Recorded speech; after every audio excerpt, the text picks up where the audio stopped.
विश्वं दर्पणदृश्यमाननगरी तुल्यन्निजान्तर्गतं पश्यन्नात्मनि मायया बहिरिवोद्भूतं यथा निद्रया यस्साक्षात् कुरुते प्रबोधसमये स्वात्मानमेवाद्वयं तस्मै श्रीगुरुमूर्तये नमः इदं श्रीदक्षिणामूर्तये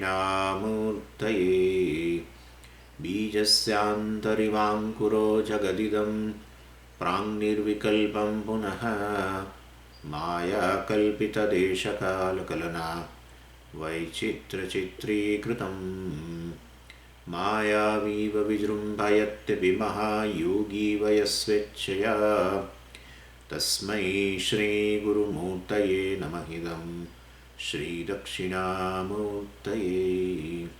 तस्मै श्रीगुरुमूर्तये नमः इदं श्रीदक्षिणामूर्तये। ॐ सहना भवतु सहनौ भुनक्तु सह वीर्यं करवावहै तेजस्विनावधीतमस्तु मा विद्विषावहै। ॐ शान्ति शान्ति शान्तिः। सदाशिवसमारम्भां शङ्कराचार्यमध्यमाम् अस्मदाचार्यपर्यन्तां वन्दे गुरुपरम्पराम्।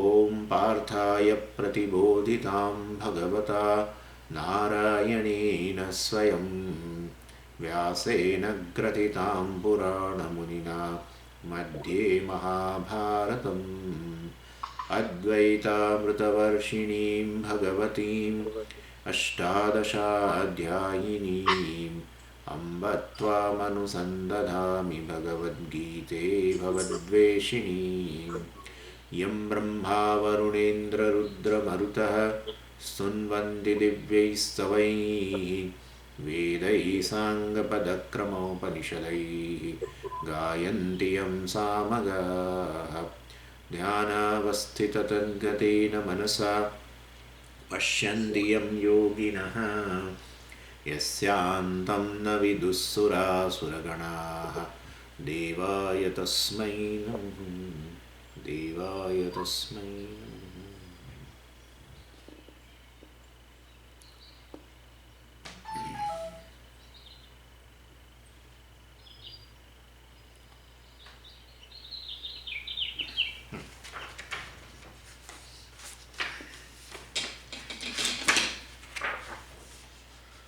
Verse 39. एषा ते विहिता सांख्ये बुद्धिर्योगे त्विमां शृणु बुद्ध्या युक्तो यया पार्थ कर्मबन्धं प्रहास्यसि। So एषा ते अभिहिता सांख्ये, I have given you this self-knowledge. Whatever I have told you, it was regarding the self-knowledge. So Arjuna, may you listen now. Shrunu means may you listen.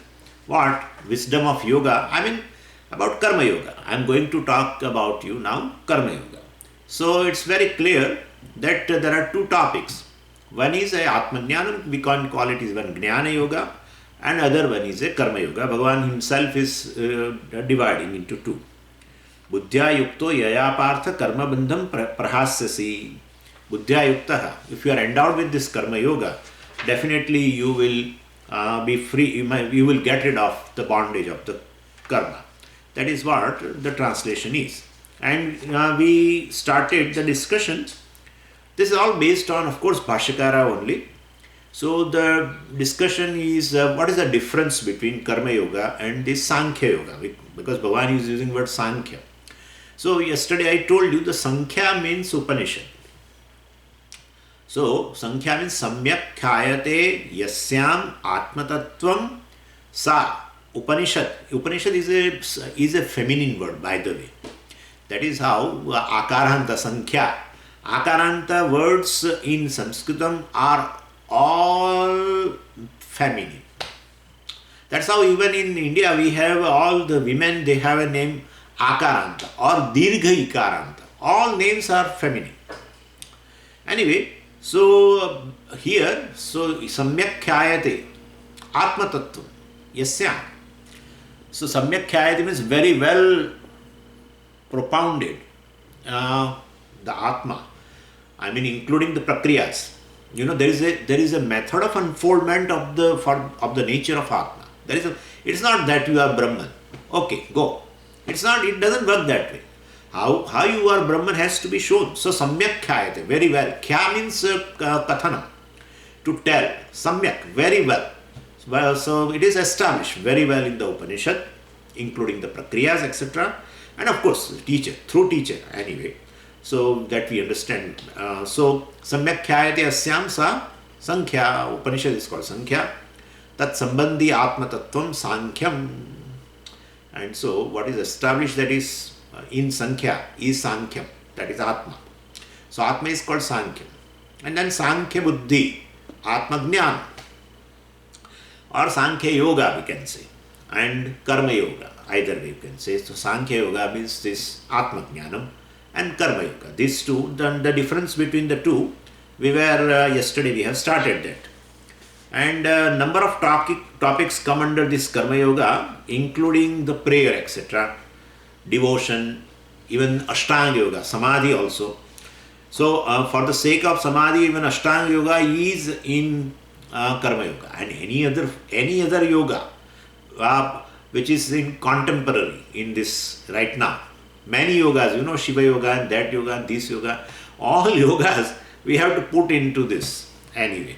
So all this should be included. Of course, Bhashyakara is mentioning Ashtanga Yoga, Samadhi, etc., devotion, prayers, etc.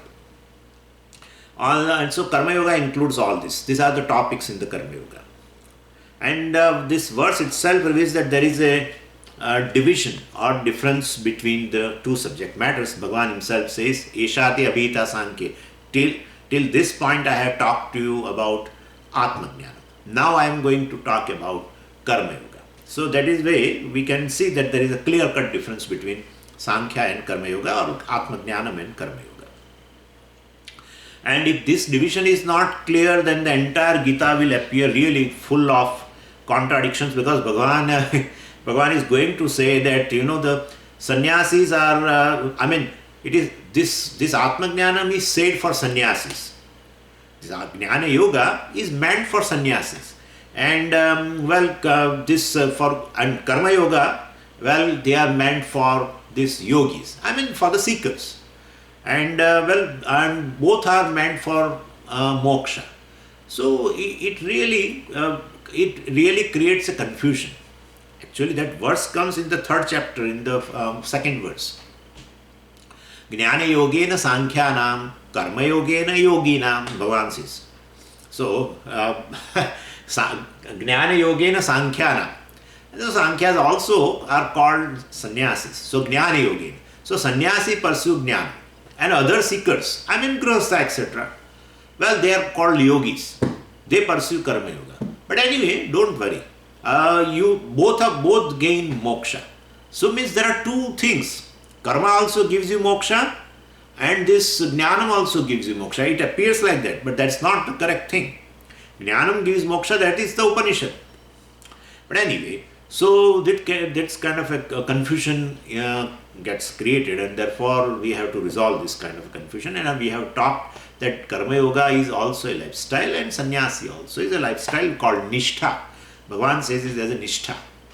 And both pursue moksha. There is a lifestyle difference. Both require jnanam only. There is one yoga which can give you moksha. So it's not that Karma Yoga gives also moksha and Sankhya Yoga also gives a moksha. It's not. Only Sankhya Yoga or Atma Jnanam or Jnana Yoga is giving you the moksha. Means through Jnanam only you get the moksha. But lifestyles are two, definitely, in which there is a predominance. There is a predominance of pursuing knowledge, Jnana Pradhana lifestyle. So that is sannyasi. And the other one is Karma Yoga, etc. That also gives Antakarana Shuddhi, and thereby he also has to pursue Shravanam, Manana, etc. and so Jnanam, and then he also gains moksha. So there are not too many yogas or 2 yogas or 5 yogas or something, Bhakti yoga and Hatha yoga and this yoga. It's nothing like that. So now, and one is a direct means for moksha, that is Sankhya. So subject matter of this knowledge which we have seen is Sankhya, that is Atma, and a discriminative presentation of what is real and what is not real is there in that. So every step of the unfoldment, is based on this discrimination. Atmana, Atma Viveka, basically. That will lead you the reality, the real nature of Atma. You will come to know the real nature of Atma, and that is moksha. That's all. Real nature of Atma, if you are aware of your nature, that you are free, it means you are free. That's all. You should be aware that I am free. That's all. You should be aware that I am free. That's the freedom. That's nothing like that after doing, pursuing this knowledge, then I have to do something, then I become free, etc. There is nothing like that. Atma is free. And so what is unreal, which you have, you are confused with what is not real, and you have taken it as a real. That confusion, if you don't have, you take real as a real and unreal as unreal. That's called discrimination. That is the discrimination. And that discrimination is unfolded in the Upanishads, etc. Well, and so, like one thing which we have seen, Deha and Dehi. So Deha is taken as a Dehi. Well, that's Deha is unreal, and Dehi is something real. So Deha is known as a Deha, and Dehi is known as a Dehi. That's called discrimination. So Dehi is real, Deha is not real. That way also you can say that kind of a discrimination basically leads you to this knowledge. So when Deha is destroyed, Dehi is not destroyed, etc. Bhagavan said so in so many words all these things. So when one is not mistaken for the other, it is definitely a discrimination. One is mistaken for the other, then there is confusion. And therefore, so this is Sankhya Yoga, in which this kind of a discrimination is there. And then Bhagavan said, Eshate Abhita Sankhya. So whatever I have taught you with reference to this Sankhya, means Atma, is this. Eshate Abhita Sankhya Maya Abhita, Maya Prokta. It has been told by you. To whom? Tubhyam. We have to add all this. Tubhyam. To you I have told you about this. And that too we have seen up to now also in that basically from verse 11 to verse 30 is Sankhya Yoga. Later part is just a little other other description is there, which is contextual, but it is not really Atma Jnanam, verse 31 to 38, etc. Anyway, in fact, the verse 38 we have seen, it's a seed of the Karma Yoga. Sukha dukkhe same krutva labha labho jayaje. And so this Sankhya Yoga or Atma Jnanam, what does it do? Well, it destroys ignorance, because we have made an opening statement that this is a direct means of moksha. Atma Jnanam or Sankhya Yoga is a direct means of moksha, and Karma Yoga is an indirect means of moksha. So we are trying to know the difference. So we are right now describing this Sankhya Yoga as a direct means of moksha, and that is how we are seeing. So what does the knowledge do? Definitely it removes the ignorance. And if it removes the ignorance, it cannot do anything else. That's okay, but ignorance itself is a problem. Because of the ignorance, and there is a confusion, etc. Anatma is taken as a Atma, unreal is taken as a real, mortal is taken as a, what is mortal is taken as a immortal, and therefore, this body which is subject to birth and death, etc., has been taken as a false nature of yourself. It's a false nature. You are basically free from birth and death. But you take the body as a self, and then you say, I am subject to birth and death. So this is a confusion. And so knowing that with a clarity. So definitely that's knowing with clarity means confusion should remove. Confusion should go, and the confusion can only go when you remove the ignorance. So when ignorance is removed, Atma is known as Atma. That's a moksha, because Atma is free. Atma is a moksha sarupa. So removing ignorance itself is enough. And that ignorance is removed by the knowledge, and therefore knowledge becomes a direct means to moksha. That's how it is. Atmajnanam or Sankhya Yoga is a direct means of moksha. And going to some other Swarga, etc. That is what most of the people think. Here I am bound, but if I go to Swarga, etc., by doing some karmas, etc., well, then I will become free, etc. Well, that is called moha. That is the delusion. That's a delusion. It is not true. Delusion means, moha means what? What is, the nature of a thing is one, and you take it for someone else, and therefore for something else, and therefore that kind of a thing is a moha. Heaven is also, a time bound. This world also is time bound, heaven is also time bound, and so if you go there also you remain time bound. That's how Swarga, this Swarga, etc., going there, one returns also. That Bhagavan tells very clearly in Bhagavad Gita. So if you return means that's all, you are time bound. Anyway, so the knowledge of the reality of Atma removes this ignorance, and therefore it is a direct means of moksha. Now, Karma Yoga is an indirect means of moksha, or for gaining knowledge.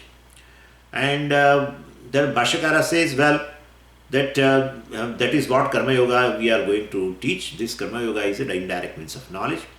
And so, Sankhya Buddhi Abhihita Yoge tu Imam Shrunu. Yoge means Karma Yoge. Imam Shrunu means Imam Buddhi Shrunu. Tvam Shrunu means with reference to this Karma Yoga I am going to talk about. Like that Bhagavan is telling here. Now Bhashyakara deals this point very thoroughly, because even in his time also there was a great deal of controversy about whether this Gita Shastra, the purport of Gita Shastra, is it a karma, is it a jnanam, or it is jnana karma synthesis, samuchaya. At that time also many people were believing, even in our in this last century, so many great people were born. Many of them have really dwelt upon this Bhagavad Gita, and they found, like Vinoba Bhave, etc. Even to an extent, even Gandhiji also believed that way, that karma is a purport of the Bhagavad Gita. Karma is the subject matter of the Bhagavad Gita. Even Vinoba Bhave, I have read a small commentary on Bhagavad Gita, in which he establishes this symbol. Perhaps it may be required at that time, and could be, but that is how they have seen. And many other people must have seen that way. Somebody says not only karma, jnanam also is there, and so jnana karma samuchaya is there. And Bhashyakara, deals all these things and establishes that the purport of the Bhagavad Gita is only Atma Jnana and not any other thing, not karma, etc. So he spends a considerable amount of time pointing out that now you listen to, Bhagavan is telling that I am going to talk about this Karma Yoga. Well, this Karma Yoga is basically an indirect means of moksha, not a direct means of moksha. So any discipline, of course, is useful, because it helps one gain certain composure, and which we have seen. Mastery over the opposites, sukha, dukkha, mana, apmana, labha, and alabha, etc., jaya, parajaya, etc. So if you gain a mastery over it, your mind does not get disturbed. Well, that means you have achieved what Karma Yoga can give it to you. And that mind, once it is with you, this kind of mind you are having, you are enjoying such a kind of mind, well, that's enough. Then, if you pursue knowledge, well, Sankhya Yoga, then definitely one can gain moksha. So, Karma Yoga can prepare your mind for this knowledge. And thereby, ultimately, knowledge only is a direct means of moksha, but Karma Yoga prepares your mind, which will be helpful to gain jnanam, and then you gain moksha. So Karma Yoga becomes an indirect means for a moksha. So this is how we have to understand. So definitely there are no two yogas established in Bhagavad Gita. There are two topics, Karma Yoga and Sankhya Yoga. There are two topics are there, but there are no two independent yogas for moksha. Karma Yoga, and so otherwise we can, people think I will because I am Swamiji, I am Rajoguni, therefore I will pick up Karma Yoga. And somebody else is a Sattva Guni, and therefore he can pick up Jnana Yoga. But anyway, we both will get moksha. There is nothing like that. So Karma Yoga is presented as a means for gaining knowledge that will destroy ignorance. And if that is the case, that Karma Yoga brings knowledge and you gain moksha, in that case, definitely one can ask even that why I need a Karma Yoga at all. Only knowledge can give me moksha. Well, that doesn't help. If that is the case, Bhagavan would not have discussed this Karma Yoga itself here. And therefore, it seems one is a direct means, other is an indirect means. In absence of a Karma Yoga in your life, in absence of such a discipline by which you can gain a certain mastery over your mind, in terms of not getting disturbed with the situations, paradox of opposites, etc. Well, in absence of that, one will not be able to appreciate Sankhya Yoga or Atma Jnana. So that is also required. And mere knowledge therefore cannot give knowledge, moksha, in as much as you have to prepare your mind. Okay, then Karma Yoga is essential. Then okay, I will do Karma Yoga throughout the life. I don't like, as such also I don't like, this discussion, all this. I feel, Swamiji, all the time, this is all intellectual exercise. And therefore, I give up this. I give up this listening to talks and all that. I don't like these classes at all. I like to work. I like to do service. And therefore, if you are saying, oh, everything is Ishvara, etc., no problem. So, karmana tamabhyarcha siddhim vindati manavaha. So, swakarmana tamabhyarcha. By doing one's own duty, tam Ishvaram abhyarcha. Worshipping Ishvara, well, I will do with enthusiasm, with a lot of enjoyment. But I don't tell me to attend the Bhagavad Gita class or Upanishad. I don't like. Still, I will get moksha. Bhagavan has said. And that's how in Bhagavad Gita 2 topics are discussed. So I will choose Karma Yoga. Let others choose Jnana Yoga. That's not going to happen. That's not going to work. So Karma Yoga is good. But ultimately, the problem is of ignorance. And therefore, ignorance cannot go by karma. In fact, the karma is born from the ignorance. Karma is born of ignorance. So, karma is an effect. Effect can never destroy the cause. And therefore, anyway, so ignorance, the opposite thing is the jnana. Jnana only can remove it. And therefore, one has to pursue Sankhya Yoga. Without that, it won't work. But definitely, so both the things are required, but not as an independent means. Karma Yoga is definitely indirect means for moksha. Jnana Yoga is a direct means of moksha. So preparing the Antahkarana is what is meant by Karma Yoga, and that is going to be discussed now. And Bhagavan praised Karma Yoga, telling Arjuna that it was as important as Jnanam. See, this is how the problem occurs. When Bhagavan gives equal emphasis on Karma Yoga, as much emphasis he has given on this Jnana Yoga, then definitely people will feel that it is also a independent means of gaining moksha. Definitely people will feel. So Karma Yoga is not something less than Jnana. Why? Because if you see the second line, what Bhagavan says, Buddhya yukto yaya partha karma bandham prahasyasi. When you are yaya partha buddhya yuktaha, well, if you are endowed with this yoga, that is Karma Yoga, you will get rid of the bondage of karma. Now, we have heard up till now, through Jnanam one can become free from the bondage. It's a bondage of karma or anything. One can be free from the bondage through Jnanam only. Bhagavan says here, by Karma Yoga, I am going to talk about Karma Yoga, and that Karma Yoga will definitely make you free from the bondage of karma itself. Now, definitely that this problem will occur. So, we say Jnanam removes the bondage. Now, here Bhagavan says this Karma Yoga removes the bondage. Means Karma Yoga is a direct means of moksha. If bondage is not there, that is called the freedom. And therefore, Karma Yoga is as though direct means of moksha. And Jnana Yoga, of course, is a means of moksha that we have already seen, because verse 11 to verse 30, Bhagavan has talked about it. But we should know why Bhagavan is telling like this. So, to create a value for Karma Yoga in Arjuna, Krishna praised in this way. Not that it is an independence means. So Krishna told Arjuna that the knowledge of Karma Yoga would enable him to destroy the bondage of karma.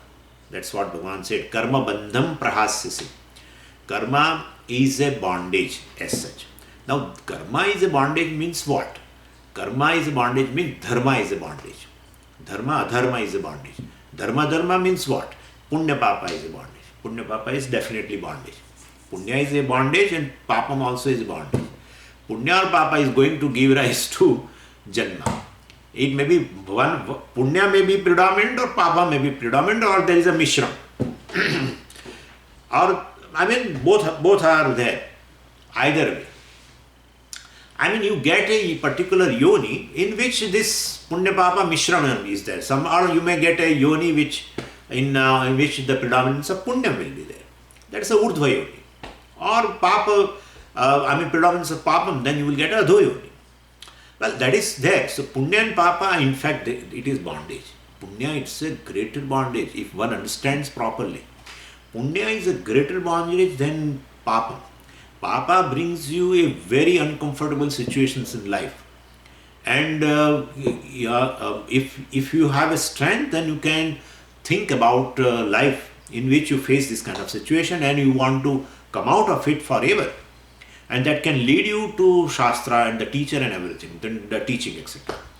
But punya means it will always bring you, it will always translate into various situations which are pleasurable. And person remains, immersed in those pleasures. And therefore, punya is in fact a greater bondage, more than papa. And that is how we sometimes see also, except some of the people, but we always feel that, all these people who are having a big wealth and everything and positions and this and that, so they should understand the limitations of all these things and they should appreciate this very well. But we don't find that way. We don't find. People who are having so much of pleasure and position and this and that, well, a lot of money, they are more distracted than the people who are having a less, who are a little deprived of those things. So punya is not a good thing, in fact. That's how Vedanti, punya and papa, they always put in a equal category. Equal. They both are considered as a bondage. Because both, and you will get janma, etc. And janma mrityu, all this punya papa basically brings you into a samsara. And janma comes means other things are all there. Janma mrityu jara vyadhi dukkha doshanu darshanam. So when janma comes, then vyadhi comes. Janma and vyadhi never waits for the old age. Vyadhi means the adi vyadhi upadhi. They call like that. Anyway, vyadhi is all the time associated with janma. Person may come with disease, born with the disease. And otherwise also 1-year-old and 2-year-old and 3-year-old and any age disease just appear. And sometimes they say the disease is right there in the body. It waits for a occasion to manifest. That's also is there. Anyway, but that's how all miseries, jara, vyadhi, dukkha, dosha. There are other dukkha's also. Adhyatmik dukkha, adi-daivik dukkha, etc. Right now it is adi-daivik dukkha, pandemic situation. Even though we have not directly suffered. We have not been infected, but we have suffered. We are suffering right now, getting lockdown and this and that. So basically, once you get janma, till death in between, there is most of the time suffering. And this janma mrityu, the janma etc. is due to punya papa. Any yoni you get, ultimately suffering will be there. So karma bandham. So karma means dharma, adharma, punya papa, and that itself is a bondage. We call it samsara. Very nice word. Samsara is a really good word. Samyak sarati. Samyak sarati. He slides down from ages, from anadikala, Jiva is taking one after the other body. He's as though sliding from one body to the other body, from that body to the other body. There is no obstruction at all. No obstruction. In fact, Brahma Sutra had discussed that this jiva is ready to live from the heart and wants to leave this residence now. And then Bhagavan shows him what will be the next. and not only that, Bhagavan says, I am giving you the raw material also for the next body. Really, this all discussion is there. From where you have brought, it is all in Chandogya Upanishad. And even in Brihadaranyaka Upanishad also it is there. What I am saying is, and even, as he is coming out, because there is darkness all over. So, there will be a Hridayasya Agram Pradyotate, Brihadaranyaka Upanishad says, a particular path. There are several paths to come out from the heart. Several roads. By which road a jiva has to come out, that will be shown to jiva, that you have to go via this road. Because that road, if they choose a particular road, if it is shown a particular road, and then through that road a particular destination will come. Yeah, that's how it is. And therefore, what I am saying is, ultimately, this is samsara. Samyak saranam. Samyak saranam. Samsaranam samsara. They have even used this abstract noun also. Samsaranam samsara. And so that is karma. Punya Papa is born of karma. And that's how Punya Papa is basically dharma, but we call it karma because the cause is karma. And always in a shastra there is a convention that the effect can be called as a cause. So you can, instead of, because effect is nothing but the cause ultimately, and therefore you can remove the word dharma and you can put karma. So karma bandham, karma eva bandhanam. Karma eva bandhanam. So karma bandham prahasyasi. You will be able to destroy it. You will be able to get rid of this karma bandha. By what?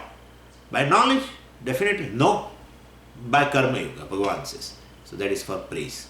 But how Swamiji, even your jnanam, they say like that, even your jnanam, how can it remove karma, the bondage, karma bondage? How will it remove this bondage? We know jnanam removes ignorance. But how can jnanam destroy karma? Anyway, you say the karma yoga cannot destroy, it is just for the praise. So that Arjuna can, pursue karma yoga. He can, have that discipline in his life and he can purify himself. He can prepare his mind for the jnanam. Well, so it's okay for the praise, sake of a praise and, engaging Arjuna in karma yoga, Bhagavan said, that's fine. But how jnanam destroys karma? Jnanam destroys ignorance, that's what you said. How you are now saying jnanam destroys karma? Well, jnanam destroys kartrutvam. Kartrutvam is born of ignorance. And therefore jnanam destroys ignorance. And from ignorance, kartrutvam is born. So kartrutvam also goes. If ignorance goes, cause goes, effect also goes. If kartrutvam is not there, then karma also will not be there. That's how it is. Because the account holder, the claimant has gone. And therefore all sanchitas, that is his earning, all gone.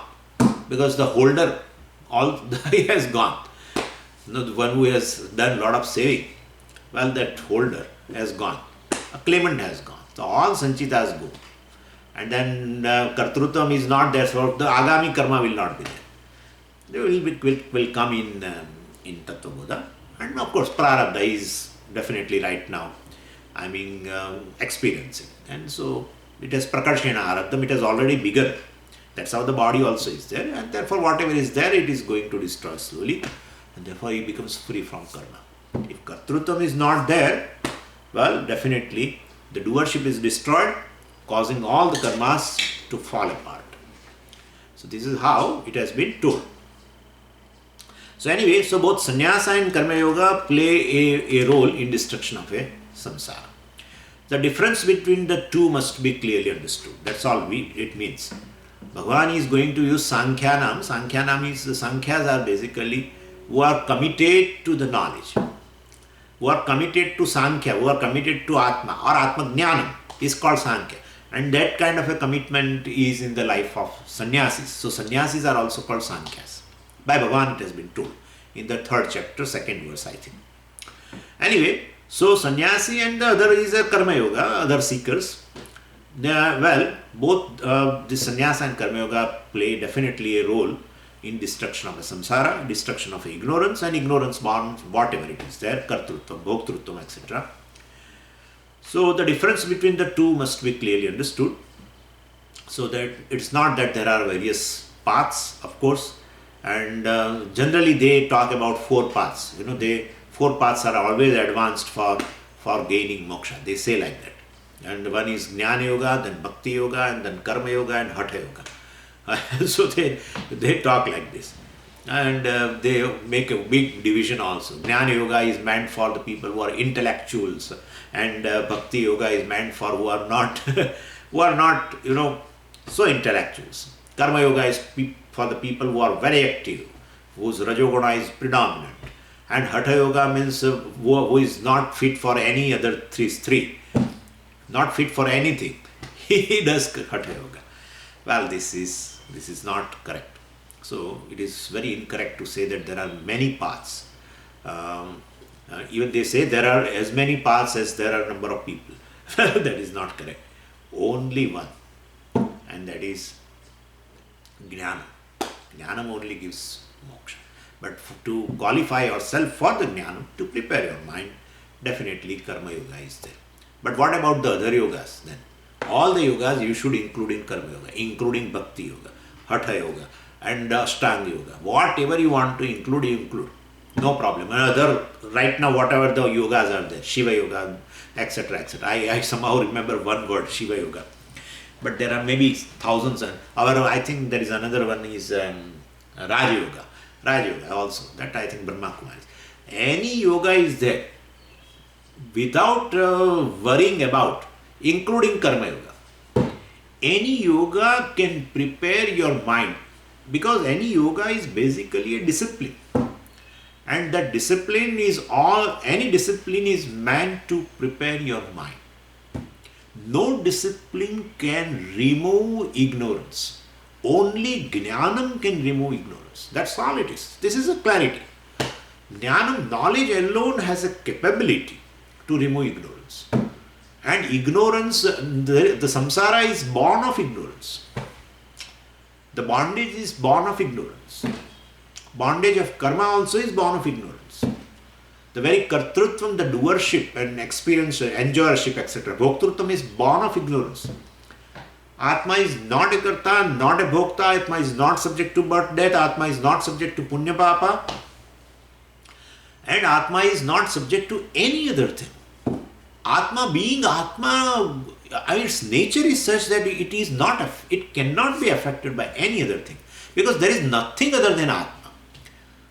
And whatever is there, so-called, well, it has a lower reality. And anything which has lower reality, which is dependent upon Atma for its existence and for its shining, but definitely cannot affect it. Therefore, basically, this is how it is. And therefore, knowing such an Atma is moksha. And not knowing and having a confusion, taking an Atma as Atma, etc., is the problem. Anyway, so this kind of a thing. So, Jnana Yoga versus all yoga. Not versus. Jnana Yoga is the one which is a direct means of moksha, and all other yogas we should include in even Bhagavad, even Pujya Swamiji explains very beautifully this, the introduction of Bhakti Yoga, 12th chapter.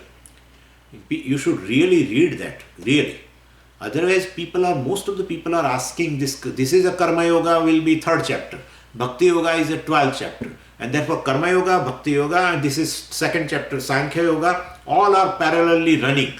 And all are, people are there in there following that yoga, and all will reach to moksha. It's not so. Nothing is going to be like that. So, why Bhakti Yoga still is talked as a separate yoga, etc., like as a topic. Yoga is a topic, of course. And Bhakti Yoga, Swamiji explains so beautifully, Bhakti Yoga is Karma Yoga. Bhakti means whatever the forms of worship, devotion are there, they are all karmas, basically. The karma at the level of a mind, karma at the level of a speech, chanting, etc., or karma at the level of a at a physical level called puja, etc., or performing a yaga, etc., ritual, all is basically karma. Of course, there is an attitude of devotion, that's how we call bhakti, but it is basically karma. And therefore, don't think there are several yogas are there. Anyway, so addressing this lack of clarity is understanding, and Bhashyakara says that, so because of the grace of Ishvara, you find yourself with a purified mind through Karma Yoga, and you will get a purified mind, you get a teacher, you get a teaching, and because all of this you gain ultimately knowledge. So that is how being endowed with this Karma Yoga, is Bhashyakara says, Ishvara Prasada Nimitta Jnana Praptehe, by gaining knowledge by the grace of Lord. Karma Yoga does one thing. You will gain a grace of Ishvara. But that's all. And that grace of Ishvara will not bring a wealth in your life, will not bring a position in your life. Nothing it will bring. It may bring a teacher in your life. That may be possible. Now teaching is possible. Now your mind becomes conducive. That's all grace. But why other things are? Because he has not asked for. If he has asked for money and everything, that is not a karma yoga. It is a karma basically. So when all these pursuits are dropped, they are false pursuits basically. And therefore all this, and that's how he has adopted this karma yoga. Means doing the karma with the certain attitude in the life, with the attitude of gaining moksha, attitude of gaining preparedness of the mind, so that he can gain moksha or he can get jnana. So that's the attitude, and that is what he wants, and therefore he gains it. What he wants, he gains it. That's Ishvara's grace. That is Karmaphala Data's grace, that what you want, you gain. That's a grace. And so Ishvara's grace a Karma Yogi gets is in this form. Definitely he wants moksha, then he should do an arrangement for a teacher, teaching, etc. And mind should be ready. Well, Karma Yoga brings the mind, which very conducive mind, of course. And so that's a very big thing. Conducive mind is a very essential thing. Several times we know that we listen, but our mind is not ready. Then that class, etc., nothing goes in mind. And sometimes it happens that for several days it doesn't go in mind. Somehow our mind is disturbed or something. So it just doesn't go. And sometimes it is so conducive that the whole lecture is absorbed. So that shows that it's Ishvara's grace. Whatever appears in your mind, basically it is Karmaphala Data's grace, really. That is a Karmaphala, your Karmaphala you are getting. And grace is not a packet of a Ishvara. We should never think of that way. Well, basically grace means a Karmaphala, which you will appreciate, a conducive situation, etc. And that is the grace. So definitely this Karma Bandham Prahasasi, Bhagavan says, this is a life of Karma Yoga, basically prepares the mind and ultimately knowledge releases you from the bondage. But to say here, through Karma Yoga you are released from bondage, is to praise Karma Yoga, which is an indirect means of moksha. And this is a Shastra's method. Like you read Vishnu Sahasranama, and lastly there is a Phalashruti. And in the Phalashruti, you see the Phalashruti, you feel you should not do any other thing other than chanting Vishnu Sahasranama. Because everything you will get. It has been discussed. Dharmarthi prapnuyat dharmam, artharthi chartham apnuyat, kamana vapnuyat kami, prajarthi prapnuyat prajam, bhaktimanya sadotthaya. And in between it is said, Navasudeva bhaktanam ashubham vidyate kvachit, janma mrityu jara vyadhi bhayam naivopajayate. See this. Janma mrityu jara vyadhi bhayam naiva upajayate. This, the one who chants this Vishnu Sahasranama, he will ever be free from the fear of this Janma, Mrityu, Jara, Vyadhi. Now what is it? It is moksha, right? It is moksha. Now chanting Vishnu Sahasranama, you will gain moksha. Then we become useless. We teachers have no role now to play. You should keep chanting that. That's all. So this is how it has been praised. We should know that. Same way here also, I mean, if you chant this Vishnu Sahasranama, etc., well, definitely you will get a grace of Lord. Prayerful, it's a attitude. Karma yoga is basically a prayerful attitude. That's all. Because ultimately you are offering everything to Ishvara. That's a prayer. In Karma Yoga, the same karmas are there, but all the karmas are now offered as to Ishvara. That's your attitude. And that brings the grace of Ishvara. So, and definitely you will get a grace of Ishvara, you get a teacher teaching, you have to include all this. Otherwise, they say only this much. Chant Vishnu Sahasranama, you will become free from the fear. To get rid of fear itself is moksha. There is no way out. There is no other way to get rid of fear. No other means are there in the world to make you free from the fear. No means are there. No means. Fear of death. How will it go? It will not go. It will not go. Fear of this jara, fear of old age, fear of the disease. It won't go. It won't go. And so only by jnana this goes. Only by jnana. Then they say you chant this Vishnu Sahasranama, you will become free. So we have to add the steps in between. Through the chanting of this, you get a grace of Ishvara, and then you get a teacher teaching, and you get a conducive mind, and so your mind gets prepared, and thereby you listen to scriptures, etc. definitely, and you gain moksha. So we have to add on this. Same way here, Bhagavan says, well, I am going to talk about you, this Karma Yoga. Through this Karma Yoga in your life, you will become free from the bondage of karma. So how? Bondage of karma goes only when Kartrutva goes. Kartrutva cannot go by karma. Kartrutva can go by knowledge, because Kartrutva is born of ignorance. And therefore, Jnanam removes ignorance, and thereby Kartrutva also goes. And so, we will have to think that way. But why then, why such kind of why Bhagavan says like that? Bhagavan has to praise it so that he can do it.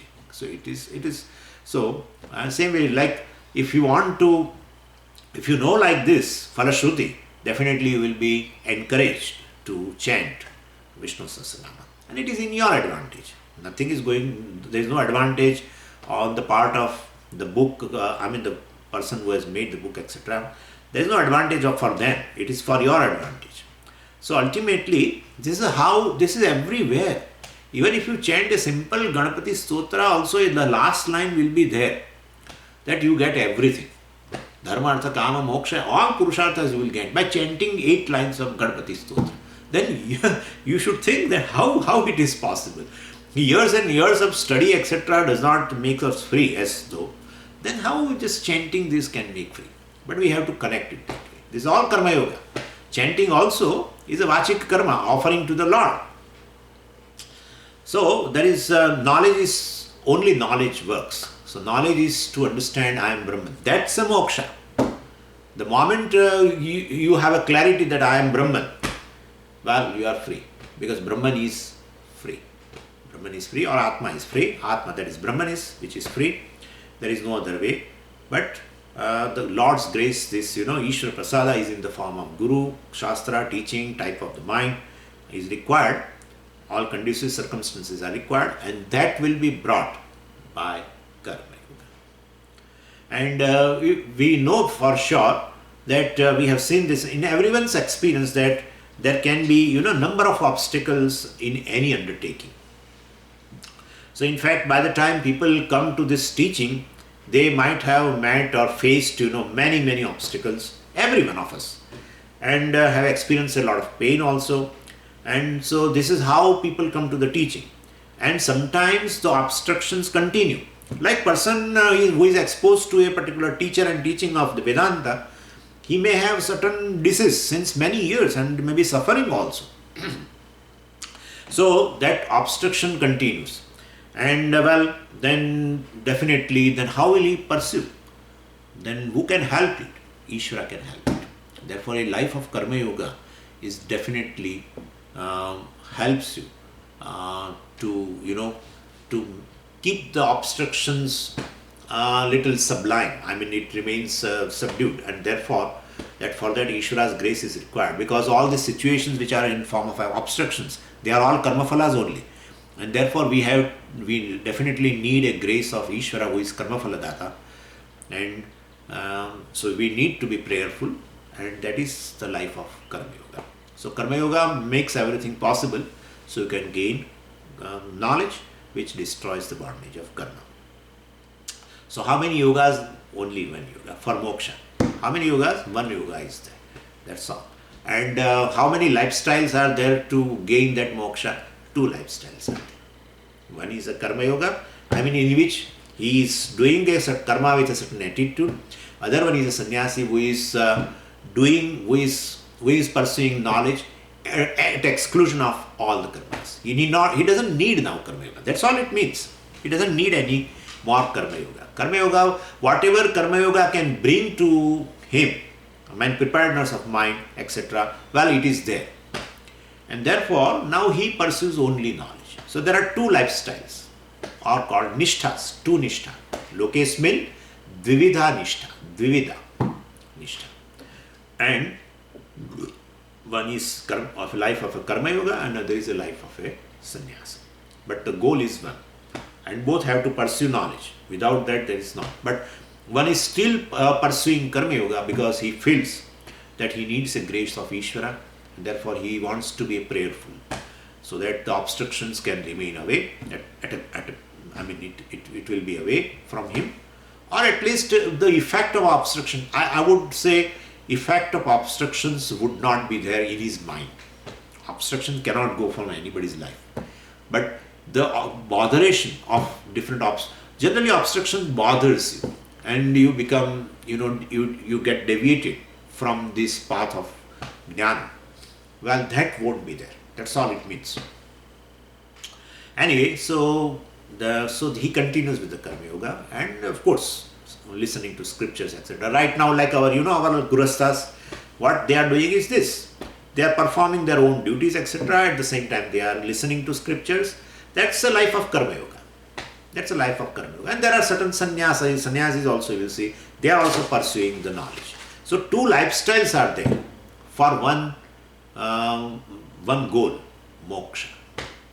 Of course, but the yoga is one for moksha, that is jnana yoga alone. And both are pursuing it. Only lifestyle is different. This is the vision of the Veda, and that's the only vision that can account for the entire Shastra. Entire Veda we divide into two, Karma Kanda and Jnana Kanda. Karma Kanda means basically all the karmas, one takes it as a with a certain attitude of prayer. And so Bhagavan Shankaracharya, states it very clearly, presenting very well what the Shastra says. Where in this bhashyam of this, a very big bhashyam is there for this verse, and he describes all this and establishes.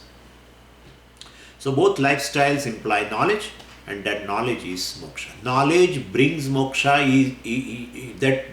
That sentence should be dropped from your mind. Knowledge will bring moksha, or knowledge will lead to moksha. No. Knowledge is moksha. Jnanam eva moksha. Otherwise, that will always remain. Right now, let me get knowledge. Afterwards, I will gain moksha. No, sir. Because of ignorance, you feel you are bound. So knowledge will liberate you. At that moment itself, knowledge is moksha. So like always they talk about the 10th man, 10th man, gets released. 10th man becomes free from the tension. When he knows that he is the 10th man. That's all. He's not. So just by knowing 10th man, he gets freedom from the sorrow. Just by knowing. Not that he will become free from the sorrow later. Let me know that I am 10th man. And afterwards, sometime in the future, with certain kind of an experience will happen. Some kind of a special experience will happen. And then I will become free. Nothing of that sort. Knowledge is moksha. Even though we, in terms of sentences, we tell knowledge leads to moksha, etc. But in our mind, there should be clarity that the bondage is nothing but due to ignorance. And when as the ignorance goes, bondage goes, and therefore the knowledge itself is a moksha. And to gain that knowledge, you require a properly prepared mind, for which you require Bhagavan's grace. And so you invoke the Lord's grace, so that you have everything ready for gaining this knowledge. I mean, you get an infrastructure.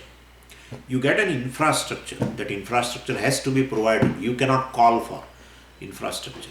That infrastructure has to be provided by Karma Phaladata Ishvara, and that is the grace. And that grace you can earn through Karma Yoga. How can I earn? Through the, it's a life of prayer, basically. Life of prayer. Even though you are praying Ishvara through what? Through actions. That's your attitude. Ishvara, Atma, Buddhi, etc. It is going to come. So, this is the only way to remove bondage. That is Karma Bandham Prahasyase. This is how we have to see. Now, we can go into the next verse, but at least let's read it. The time is over. Neha Vikramana Shosti Pratyavayo na vidyate Swalpamapyasya dharmasya Trayate mahato bhayat. So Karma Yoga, not karma as such, is involved in the pursuit of moksha. Karma cannot lead you to moksha. Karma Yoga becomes an indirect means. And so a person who does this Karma Yoga is definitely not for any karma phala. We should know this. But he is doing Karma Yoga for the sake of moksha. And so that's how Bhagavan says, Abhikrama nashaha nasti. Abhikrama means a undertaking. Or a beginning of undertaking. Bhagavan uses another word also elsewhere in Bhagavad Gita called Arambha. Arambha is, the word is used even, for karma only. So instead of saying karma, Bhagavan says Arambha. Arambha means you begin something with a purpose of gaining karma phala. Any kind of a desired result. So when you begin activity for the sake of gaining a desired result, then that activity is called, not called, that karma is not called karma but called arambha. Here Bhagavan says abhikrama, means it indicates the beginning of an undertaking, and nasha, that's called destruction. Abhikrama nasha, abhikramasya nasha, na bhavati, Bhagavan says. If you see the verse, it says, na iha abhikrama nasha asti. Abhikramasya nasha iha, here is not there. I mean here, let's say in a simple words, if I tell you, in this, there is no waste of effort. Here means in this, iha means in this. Abhikrama nasha. Abhikrama means this effort, undertaking. Well, this there is no waste of effort. Iha means what? The person who does this karma yoga, tad vishay. With regard to this karma yoga, there is no waste of effort. Pratyavayo na vidyate. That we'll see. Nor you gets the opposite results also. And swalpam apyasya dharmasya, swalpam api asya dharmasya, swalpam asya dharmasya, of this karma yoga, swalpam api anushthanam. Of this karma yoga, one has just started karma yoga. Means with a certain attitude, prayerful attitude, he is doing actions, etc. Well, if he has just started, swalpam, trayate mahato bhayat. Even he has just started, still, well, he is going to be protected from this great fear of samsara. Means he is going to get moksha. Bhagavan is indirectly telling that even if he has really just started karma yoga, even beginning, now Arjuna, rest assured, he is going to get moksha. That's all it means. How it is possible, we'll see that tomorrow. Om Purnamadav Purnamidam Purnat Purnamudachyate Purnasya Purnamadaya Purnameva Vashishyate. Om Shanti Shanti Shanti. Harihi Om Shri Gurubhyo Namaha. Harihi Om.